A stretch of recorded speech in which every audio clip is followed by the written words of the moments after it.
What is going on, dudes and lady dudes? Welcome back to Just Nuts. Today, we got more Eternity Code stuff. We knew we were getting a ton of Eternity Code stuff down in the next couple days. We got 5 new cards making the, forming the Nemesis archetype last night, which is really cool. It's built around that card that is like the, the virus card. What's that card called? Something virus, the banned card, whatever. That's not even that good anymore. It could come off the ban list, but it's like that on steroids. They got another version of that that's arguably better than the first one, and then they got some other monsters that was really cool. But a cool new archetype there. You can watch a video from last night if you want to. But today we got 5 new just like support cards for newish archetypes, which is pretty cool. So we're going to take a look at those because Konami just loves to do this lately. They love to just give 1-ofs or 2-ofs. 1 or 2 just like good, depends, but usually pretty good support for archetypes, and they're just doing that in the core sets to just, instead of filler, these are the filler, but they're like way better because any player that plays those decks is just like, hell yeah, thanks Konami. So we're going to start off with Witchcrafter here. We have Witchcrafter Demonstration, a quick play spell card. I was really excited when I saw that it's a quick play because this is a deck I've been interested in. I don't think it's like incredibly good unless they got like 2 or 3 cards that are like specific to like what the deck needs. This could be one of them though. I will say that this could be a card that really helps one of their biggest problems. So here we go. Witchcrafter Demonstration is a quick play spell. You can only activate one of its 2 effects once per turn and only that turn. So you only get one, you don't get both, which is all the Witchcrafter cards really, the spells at least. First effect, special summon 1 Witchcrafter monster from your hand, and if you do, for the rest of this turn, your opponent cannot activate cards or effects in response to your spellcaster monster's effect activations.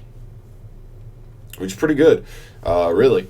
One thing that makes that even more interesting is one of the deck's biggest... So there's like a couple of ways that's interesting. And then the second effect, sorry, we'll just go over it. During the end phase, if you control a Witchcrafter monster and this card is in your graveyard, you can add this card to your hand. That's standard for all of the Witchcrafter spells. That's what they do. If you use them for discard fodder for the effects of the spellcaster monsters, they'll add themselves back because you didn't activate their first effect that turn. You just used it as a cost to activate effects, right? So here's what the deal is. This card is pretty interesting for a couple of ways. One of the biggest weaknesses for the deck is that they play a lot of high-level monsters. You're probably playing at least 2 Hain and a Manavare, and then you, like Golem Ruru, I guess this could still do that just to get a beater on the field. You're not really worried too much about that. You also play a hefty amount of normal summons, and so this could just get an extra normal summon out of your hand. Maybe the first one gets disrupted or whatever. This could do some good stuff there. And the other thing that's actually pretty spicy with this is the deck's super weak to Ash Blossom. All your normal summons work like this. They tribute for cost, and then you have to discard a spell. Then you get to special summon any Witchcrafter from deck. So if you get ashed, you're getting ashed hard. You hard neg on that. It's such good value for your opponent. But if you can activate this first, it means they literally just can't even chain Ash Blossom to your activated spellcaster effect, which is really good. Obviously, and that might make you play suboptimally, but if it means your play going through automatically, it may be worth it. And so that's something you're going to have to decide, when you're there in the duel, if it's worth it. But Ash is just possibly the game over, immediately. So it may be worth it in a lot of situations. But it's a nice card. It is. And it still has the rotation aspect. I think it's a good card. I'm not sure if it's a 3-of. Definitely not sure if it's 3-of. But it may be a 2-of. At least a 2-of. The deck needs, a lot of good Witchcrafter cards because, the deck just wants a lot of cards that you can discard, and then it immediately just, comes back to your hand on the end phase. So once you've set up your Hain or Hain and Vare, you've just got 2 or 3 discards because that's how they disrupt, is that you need to discard a spell from hand. And so it's just already loaded up there and you're kind of set. And then next turn you get to decide, depending on what cards you have in hand, if you want to activate the first effect or you want to use them as disruption again with the discard. And they just keep rotating back, which is pretty solid. So I think the card is nice. I think they still need some help, But it's a nice card, you know, slow and steady. We're getting there. It's a nice card, though. It's playable in the deck for sure.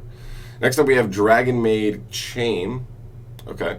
It's a level 4 Dark Dragon effect monster. She will definitely be some people's favorite new DRAGONMAID. She's cute.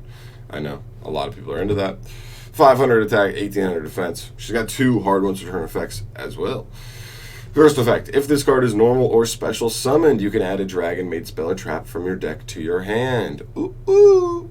Second effect, at the start of the battle phase, you can return this card to the hand. If you do, special summon a level 7 or higher DRAGONMAID monster from your hand or graveyard.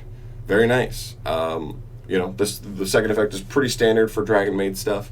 You know, nice just swapping in for the big DRAGONMAID monsters. But the first effect is clean because some of them are, like, the other Dragon monsters have, like, decent first effects, but this one's just straight up, like, Rhoda. Or Stratos, I guess, for any of the DRAGONMAID spells. You can grab the Fusion, consistently get access to the Fusion, which is really nice because of the new boss monster also revealed in this set that actually provides you legitimate negation, which is really nice, and flotation as well. And there's other stuff as well, like all the other DRAGONMAID cards. You have like I think there's the Monster Reborn card. There's other stuff. There's the trap that like can search every single turn. So if you're looking for the long game, you could just grab that, and then that card's going to be getting you searches like every turn and stuff, which is pretty good as well. So definitely a nice card for the deck. I mean, really, I think these are 2 bangers as far as the 2 cards that came out in the set for DRAGONMAID. So super nice for them. If you were just interested as like a fun like waifu deck, it may actually be a little bit more interesting now because it does inherently set up disruption. Next up, we've got Megalith Unformed. Megalith comes out in Ignition Assault at the end of this month, and we've already got support lined up for the next set, which is really nice because it's an interesting deck. If you love ritual decks, it's really cool because it likes to quick ritual, and it likes to ritual summon into without even using ritual spell cards, which is interesting because a lot of ritual decks play the like ritual spells, and sometimes the brickness that can come with that is just not drawing both ritual monsters and the ritual spell, or drawing card or getting ashed on prep and pre-prep and stuff. But you don't have to worry about that as much here because all the monsters can be used as your ritual spell essentially. But here today we've got Megalith Unformed. It's a quick play spell that you can only activate one. When you activate it, you can only activate you just choose one of the 2 effects, right? First effect, for the rest of the turn, all monsters your opponent controls lose 500 attack for each ritual monster currently on the field. And the second effect is ritual summon a Megalith monster from your deck in defense position by tributing monsters from your hand or field whose total level equal twice its level. That's so tough, man. It really is so tough. I don't know why they had to make this twice the level. That's like such a kick in the dick, man, really. Because you got to attribute like an 8 to get a 4, and that's really, I think, what they're aiming for here. But it's not that great, because if you could have gotten out the 8, you could have gotten out the guy that pops as a quick effect on your opponent's turn, which just would have been even extra, like, possible disruption for this deck, which would have been really nice, but that's actually kind of a shame that you can't now. And the other effect is just kind of like, meh. Like, what, I'm just going to lower my opponent's stuff? I guess in certain situations where I'm really just trying to beat over, that can be doable, but, like, man, that's brutal. This card is brutal that you have to tribute, like, twice the level of the monster you're trying to summon. I think because of that, it's just going to, like, not be as great as it could be, whereas, like, literally just take away the word twice and its effect, and you're like, that's a pretty good card. That's pretty good. Quick effect ritual summoning on your opponent's turn. Okay. Because you got the one that's one it's summoned, it like pops like multiple cards. So that would have been really good, but unfortunately I don't think that comes through here. So I think this might be a whiff. But yeah. Sorry if you love Megaliths. And also tell me if I'm wrong, because I definitely don't know Megaliths as well as I know some of these other decks. Next up, we've got Evil Eye. I did not think we were going to get more Evil Eye support. We got, what, 3 Evil Eye cards in the same... No, 2. Yeah, 2 Evil Eye cards in the last core set that we missed, I think, in Ignition Assault, and then now we're getting more in this set, which is really nice, which is Evil Eye Manifestation. This is a normal spell card. You can only activate one of its 2 effects once per turn. Oh, wait. Oh, no, you can activate both in the same turn, which is actually really nice. First effect. special summon 1 Familiar of the Evil Eye token. That token is going to be Fiend level 1, 400, 400. Or up to 2 instead if Evil Eye of Selene is in your spell and trap zone. Also, for the rest of this turn after this card resolves, you cannot special summon monsters except for Fiends. Not a problem. We're pretty much exclusively only using Fiends. So, not a big deal. And then the second effect is that you can banish this card from graveyard, and then for this turn, Evil Eye spells and traps you control cannot be targeted by your opponent's card effects. That's not a bad effect because you can activate both in the same turn, which means you could like activate it, get 1 to 2 tokens, then immediately banish it if they have something that's going to try and target and remove your stuff. They have to activate it immediately, but if you activated that before you even put it on the field, your opponent's just kind of in a sticky situation. They're just like, fudge, I can't. I'm like, I had this I sided in this Twin Twitters because I know I needed to remove your equip spell, and now I can't even do anything about it. So that really, really hurts for them. But it's nice because this deck has already been moving more in a way, from what I had seen, it's still a stun deck, but it's a little bit more combo-y into a stun situation. You're really trying to do a miniature combo to set up, hopefully, Selene and Gorgon, the new Link. And this card, if you have already Selene and Cerziel on the field, you already just get 2 free monsters on the board to just make that. It also makes it way easier going to Zerakiel. Maybe that could be a thing. Zerakiel could be way more useful in the deck just because he's so much more easier to make, because this gets you 2 out of your 3 materials.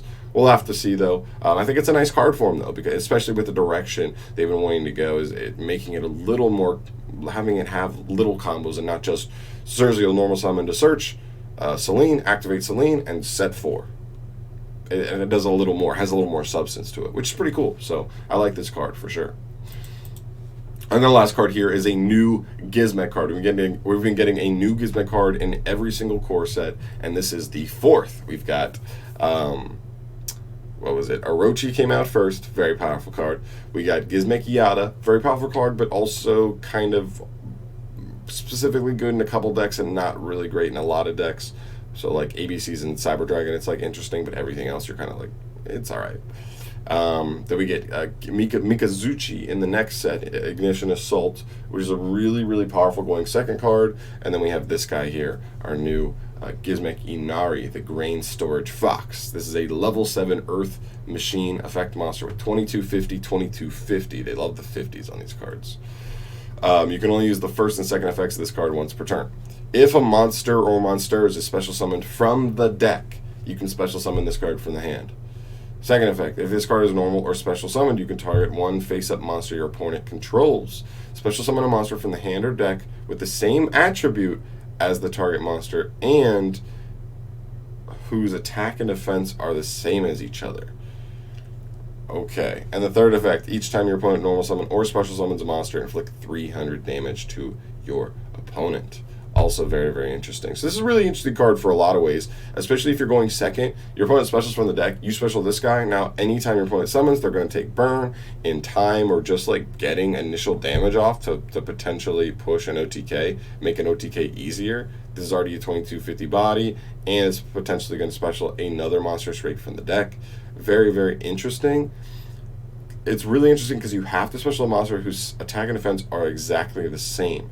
Now, I'm not entirely sure what other cards can support that. I believe the other, let me look it up right now because I want to see what the attributes of the other GIZMEKs are, because they all have same stats. Yeah, they're all different. So right now we have, this guy is Earth, so you could potentially special another copy of himself, and then do like double burn and have like 2 beaters on board. GIZMEK Mikazuchi is a fire, the one coming in Ignition Assault. Orochi is a dark, we know that, and GIZMEK is a light. So you've already got 4 of them covered if you're playing this card.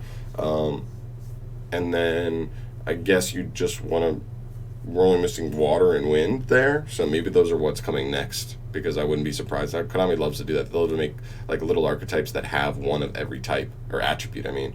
And so we might be getting those next. But that's really, really interesting. There might just be generic cards, too, because it's any card with the same stat as each other that's the same attribute as the monster your opponent summons. So I'm really curious to see how that could play out. But this definitely seems like it could be a powerful card.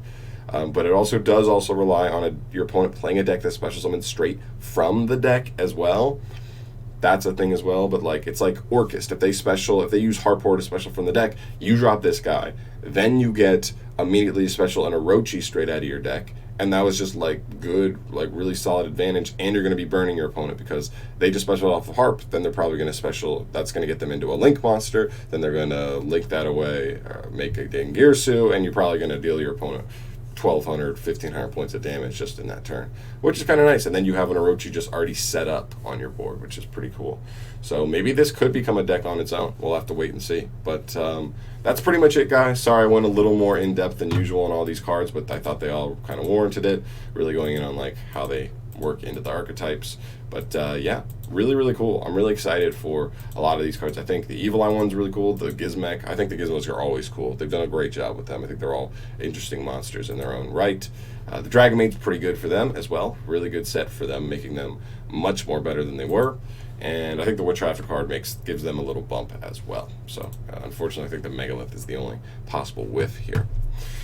But that's pretty much it for me, guys. Thank you so much for watching this video. As always, if you want to see more news videos as stuff drops, because this is just 5 more cards, so I believe we still have 15-ish cards that we're still waiting for to round out the rest of this set. We're going to see, we'll probably get them all dumped at once because we're now 3 days away from the set dropping in the OCG. So I'd imagine they'd want to get the whole set information out so that people know what's in it, so that they know whether or not they want to buy it fully. So I imagine we'll get it like either tonight, latest probably tomorrow, and so we'll probably have more news videos coming soon. So thank you so much for watching. As always, subscribe to the channel if you have not yet, and I will see you in the next video.